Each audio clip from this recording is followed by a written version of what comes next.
Beyond event. As many of you know, I'm Pinki Shah from Ken Memorial Library. I'll be your host for tonight. I would like to remind everyone to please mute themselves at this point.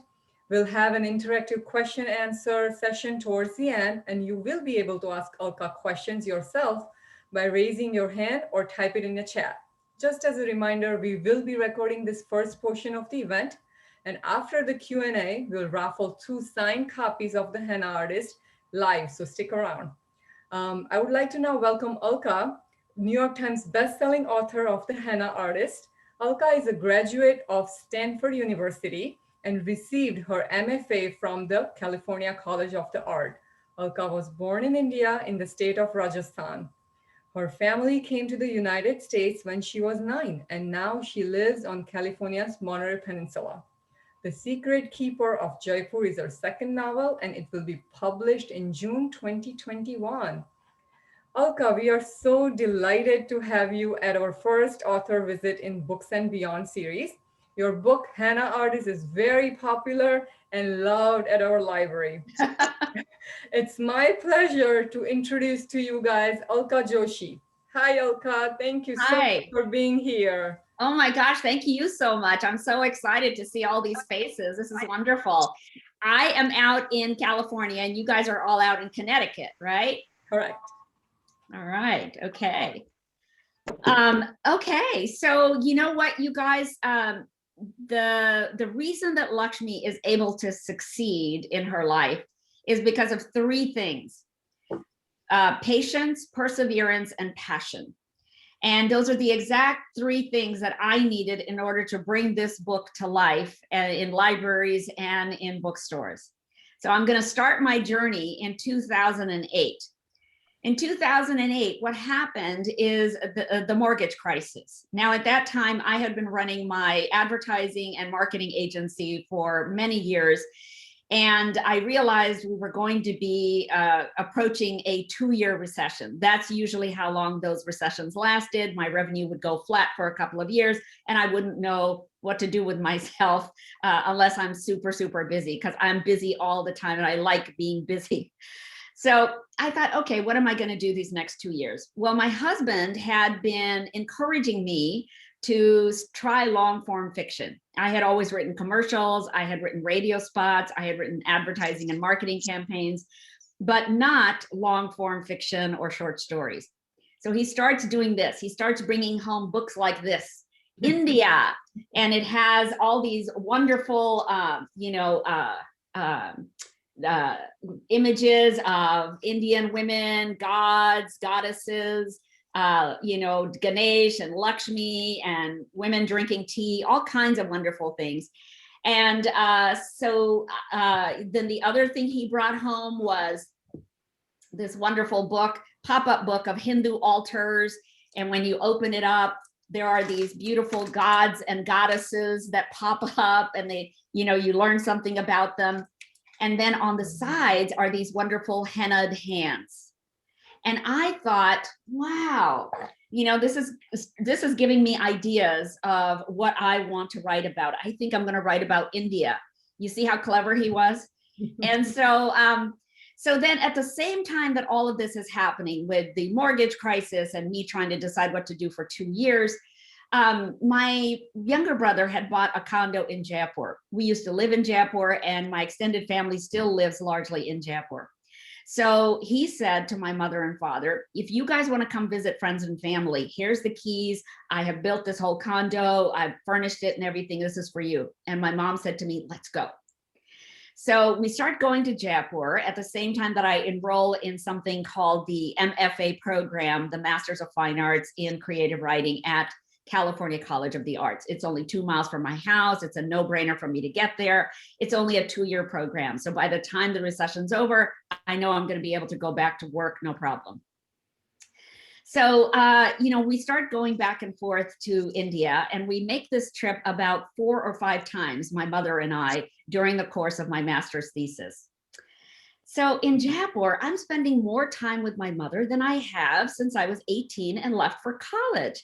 So I am sort of palling around with mom, and she is telling me things about her early years as a girl. She's telling me things about her early years as a wife and a mother that she has never shared with me before, because so many memories are coming up for her as we're going around Jaipur. We go to the Jaipur Palace, and she remembers the time that she had an audience with the Maharani, because the Maharani liked to meet all of the wives of families who were going abroad for further education, which is what my father was intending to do. We went to her old school, and she remembered the time that she was 18 and in college in her first year studying psychology. She would love to have completed her degree, but her father called her and said, "You need to come back to Rajasthan. We have found this great engineer for you to marry, and this is going to be your lot in life." And she went back, just like any obedient woman of that time. She got married to my dad after never having spoken word one to him, after seeing him once across the room. And then in 4 short years, she has 3 children. And my mother was always, I think, at the behest of her father, and then my father, and then the 3 of us. And I realized as I'm palling around with her that my mother never had all the independence that she always gave to me. With me, she always said, "You will choose your own partner, you will choose your own career, you will choose your own family, whether or not you want to have children, how many you want to have, when you want to have them. The only thing I ask is that you make sure that you always have some sort of a job that sustains you financially." Okay, that was easy enough. I took it to heart. I always did that. And I've always maintained this very independent life, but my mother never got to. And I thought, okay, now that I'm writing fiction, how about I create a character who gets to escape her marriage after 2 years and before children are born, so that she can live a life of her own choosing, so that she can navigate the patriarchy on her own terms. And that is what Lakshmi does as a henna artist. Now, my mother thought it was very funny that I have put Lakshmi in the profession of henna artist, because she said, "Honey, if anybody asks me what this alter ego of mine is doing and do I know how to do that stuff, I'm going to have to say, no, I don't know how to do henna. I've never done henna in my life. We always had women come to our house, just like Parvati has Lakshmi come to the house to do henna." And I said, "Mom, it's okay. It's a piece of fiction. I'm not writing a memoir." She said, "Okay." And then she said, when I was married in 1955, and that is the year that we start the novel, when I was married in 1955, she said, "We didn't have such elaborate henna that you are having Lakshmi do on women's bodies. We had very simple henna. It was just like a round circle with maybe some dots around it, and then just the fingertips were done in henna. It was very crude because a lot of it was just applied with fingers, all that paste. And you were having Lakshmi do such intricate henna." I said, "Mom, once again, this is a piece of fiction, and I'm an author. I am an artist, Mom. I get to take creative license, and this is my chance to draw, because this is what I always wanted to do in my life. I was going to be an artist. I was going to be a painter. I was going to draw and paint my way all the way up to the Whitney Museum or in some famous art gallery, and I was going to show my stuff." Well, I got to do that in the actual writing of the henna artist with what Lakshmi is creating on women's bodies. So I finished my thesis. I introduced my mother as my muse at my presentation, but shortly thereafter, my mother died very unexpectedly and much too early. And I was really bereft. I just thought, okay, I wrote this novel for Mom, and now she's gone. What am I going to do? There is no reason for me to continue. So I put the book away. And I went back to work, because by now the recession was kind of over. I had clients calling for work, so I was back to work. 2 years go by. And at that point, my thesis advisor calls me, Anita, and she said, "Alka, whatever happened to that novel you were working on? We thought it had so much promise." And I said, "Oh, my mom and this and that." And she said, "Listen, why don't you take the novel out? Because sometimes working through something painful like that is very good for the grief process." So I started working on it at her suggestion. I made some of the changes that she thought I should make in it. And then she sent it off to her agent. Next thing I know, I'm getting a call from Emma Sweeney in New York, and I have an agent. And she's saying, "Oh my God, I love this novel. I love this manuscript. I love Lakshmi. I love the henna art. Everything is great. So I said, oh my God, I never even had to look for an agent. Now I've got one. I'm going to get published. And she said, not so fast. You've got some work to do on this novel. So I thought, well, okay, I thought I'd already been doing work on the novel. Okay, fine.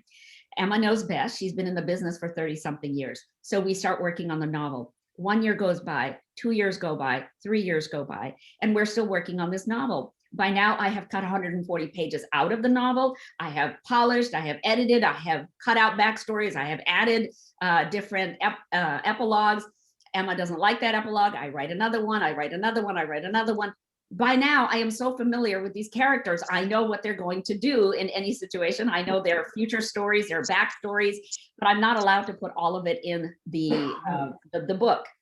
So I finally just say, Emma, at what point do we start showing this to a publisher? Because we could just keep working on this forever, right? And she said, okay, now what you need to do is get yourself a developmental editor.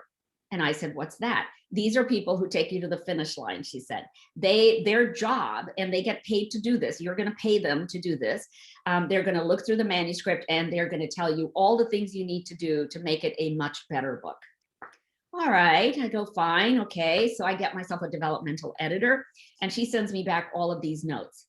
And I think to myself, oh, well, Sandra, she doesn't know what she's talking about because my book is obviously ready for prime time. There's no way I'm going to make any more changes. So I send it off to another editor. I paid yet another editor to look through it.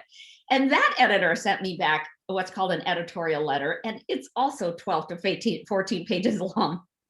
And it's got all these changes that she thinks I should make. And I lost it at that time. I just got so angry. I got so frustrated. I just said, you know what? I am not meant to be an author. Obviously, there is way too much work left to do on this book. I've already been at it for 7, 8 years. I don't want to work on it anymore. I'm not doing this. I put the novel away. Another year goes by.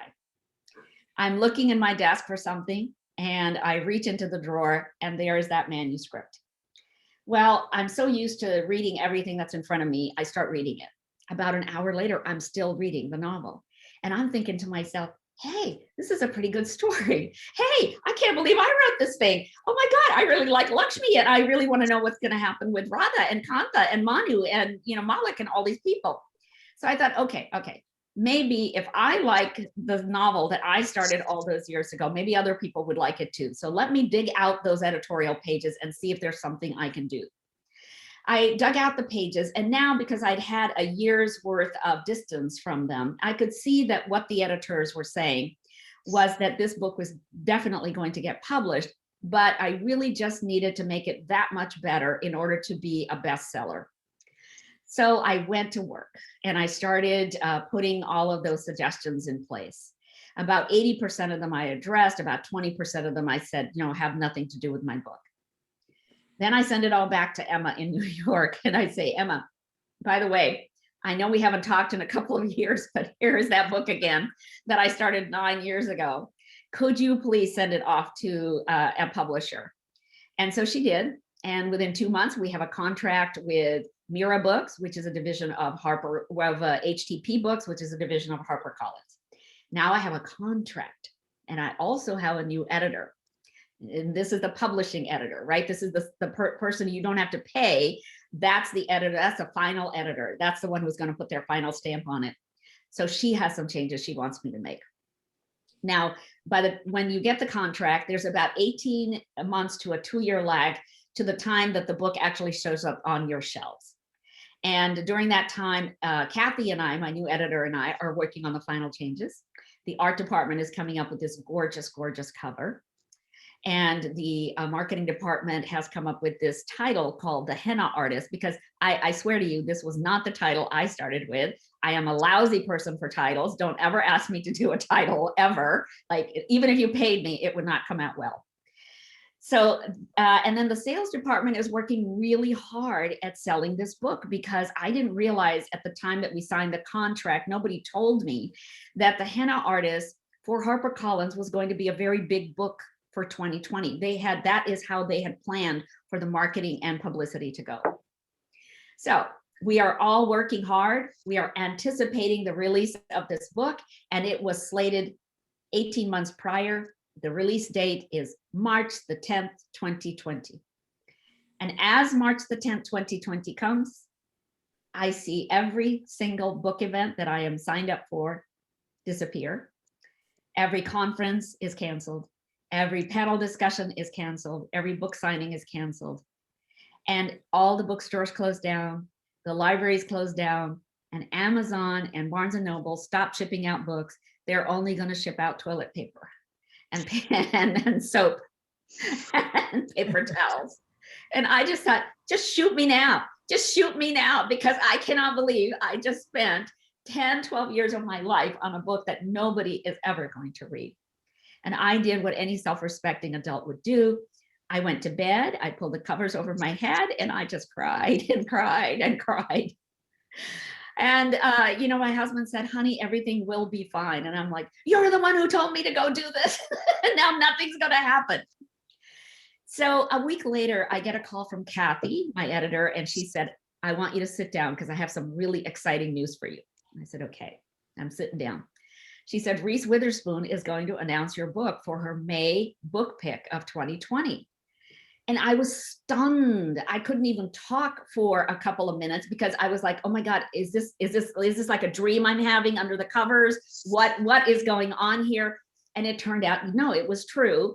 And then for the next 4 or 5 weeks, I was working with the Hello Sunshine people to put together all the social media information that we were going to populate Reese's platforms with. So we're doing cooking videos. I'm putting together information about my mother's saris and her dowry jewelry. And I'm putting together information about India and Jaipur and the palaces. And also I'm having my older brother design a cocktail for the Maharani Indra, who likes to water her orchids with gin and tonics. One of the 2 fabulous things that the British left behind in India. So we are I'm just having a ball. And then May 1st arrives and oh my gosh, it's time for me to have a chit chat with Reese Witherspoon. I can barely believe I'm talking to her because she is this phenomenal young woman who decided that if she liked a book and she thought it was really great, maybe other women would like it too. Why weren't more female authors being given the promotion and the exposure opportunities that the male authors were? Well, for years, there had been a gender bias in the publishing industry. And so that is why that was happening. So Reese thought, what if I use my influence? What if I start a book club and just tell people, this is what I'm reading, maybe you'll be interested. And then it just took off like gangbusters. And today, what is phenomenal about Reese is she has promoted us female authors with very strong female characters at the center of our novels. And they have all made the New York Times bestseller list. That is the power of Reese. So that was amazing. Of course, we also make the USA Today, Toronto Star, Globe and Mail up in Canada, just all these bestseller lists. And then the movie companies start calling. So only like a month and a half has passed since Reese has made this announcement. And what else has happened is that the bookstores have started to ship out books again, because we've decided that COVID is not transferred through book jackets. And the libraries have started to do some restricted hours and do some curbside pickups, which is helping out a lot. And those who can't get access to the physical book itself are buying the ebook and the audiobook. Those are big behavioral changes that happened during the pandemic, and they probably will continue even after the pandemic. So ebook and audiobook have just gone through the roof. And I had the pleasure of selecting my audio narrator, and she just turned out to be phenomenal, Sneha Mathan. She and I spent many hours deciding how each of the characters should sound. And then she did this amazing job of narrating this book that everybody tells me is down to the talking parakeet. She got absolutely right. So that was a really fun part of the project. So we do all of this. And when the movie companies start calling, I don't know how to deal with movie companies. I've never worked with a movie company before. So my literary agent in New York contracts to a management agency in LA. They're called the Gotham Group, and now CEO Ellen Goldsmith of the Gotham Group asks me, do you want this to be a movie or do you want the Henna Artist to be a TV series? And I said, oh, look, I am a whore for TV series. I'm crazy for binging. I'm always watching one episode after the next. I cannot stop at just one. And I love to follow season after season after season, because then, you know, you get to really know these characters. You feel like they're a part of your family. They feel so real. So could we ask the production companies to please present us with options for a TV series? She said, okay. So she went back to all of them. She said, this is what the author wants. And then we start getting our proposals back. I get to talk to all of them on Zoom and interview them and talk to the actresses who were involved with every production company. And I ended up choosing the team of Frida Pinto, who will play Lakshmi and who will also executive produce the series. And then Michael Edelstein, her friend from a long time ago, who first turned her on to the Henna Artist and said, oh my God, you've got to play Lakshmi in the Henna Artist. But Michael was the studio head of NBC Universal in London for about 7 years. He was responsible for producing and televising about 150 shows, including Downton Abbey. So when he read the Henna Artist, he thought this could be an Indian Downton Abbey. That's how lush we could make this thing. And then he has a first look deal with Miramax TV. So he got them involved and they said, yes, we're on board. So that is the team. And they're working on all the pre-production stuff, which is a lot of details. And hopefully if everything goes well and fingers and toes crossed and COVID goes away, then we will start filming in India in 2022 or early 2023. In the meanwhile, what happened is as soon as the Henna Artist went off to the printer, Malik, the character from the Henna Artist, who is Lakshmi's assistant, he just started bugging me in the head all the time, like, tell my story, tell my story, tell my story. I said, Malik, I don't know your story. And he's like, well, you know, just start and I will tell you what the story is. And sure enough, you guys, there's something weird that happens when you're a writer. If your characters feel believable enough, if you have made them really specific, they do start talking to you. It's like I have this other family in my head who is working with me. And so Malik starts telling me his story. And that is where The Secret Keeper of Jaipur comes from. So while the Henna Artist took me about 10 years to conceive, The Secret Keeper of Jaipur only took me 2. I already know all of the same characters that come back in the Secret Keeper. The only difference is that we have advanced the story 12 years and Malik is now 20 years old. So he is no longer the scruffy boy that he was in the Henna Artist wearing his rubber chappals. Now he wears his closed-toed shoes and he wears Oxford shirts, and hardly anybody in Jaipur recognizes him anymore. But there are a couple of things that he is doing there. One is he is working as an apprentice to the Jaipur Palace, and the Maharanis are building new buildings all over the place. This is the building that had started post-independence, kept continuing throughout the 60s as well.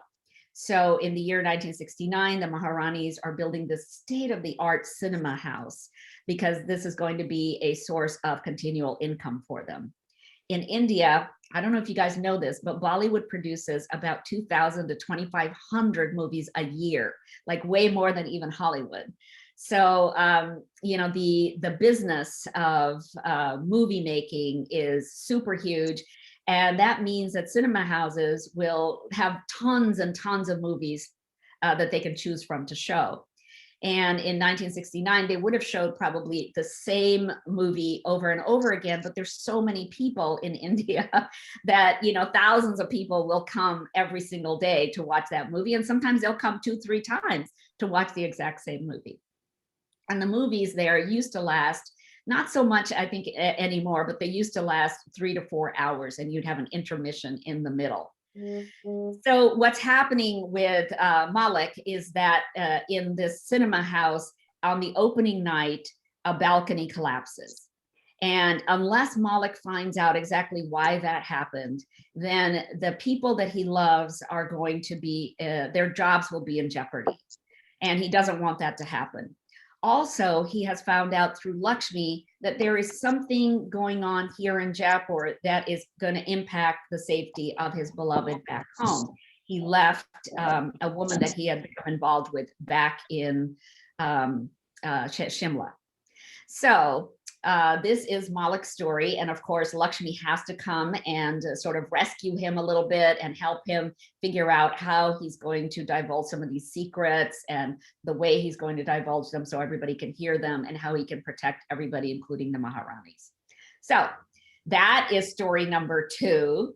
And then as soon as I was done with that, I knew that I was going to do story number 3, and that was going to be about Radha as an adult. So that's what I'm working on currently.